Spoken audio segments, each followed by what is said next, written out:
Ang sitwasyon subong diri sa Bacolod Government Center kung sa diin no mag grand opening subong sang Mascara Festival 2024 no. So grand salubong ang matabo later on diri sa Bacolod Government Center no. Plastado tanan guys no, may mga LED wall no, side by side piyak kag piyak. It's because may matabo diri karon nga mga concert, may mga banda nga halin paya sa Manila no, nga mga talents no, kag kabongga subong sang preparasyon. It's because may ara man sa tunga sang nakaplastar nga stage kung sa diin dira ginbutang sa mismo sa fountain area no.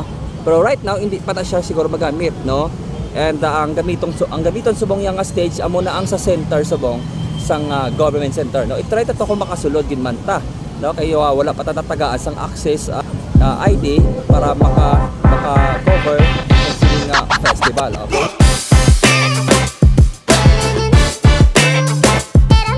Hindi kita kasulod. It's because limitado ang ilang mga ginapasulod diri sa entrance. So nagaayo ta nga makasulod ta tani no.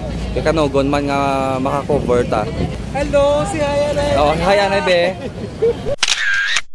So again, thank you so much gid no kay Miss Catherine sang president sang Yuhom nga diri sa Grand Salubong sang Mascara Festival. Thank you so much gid no.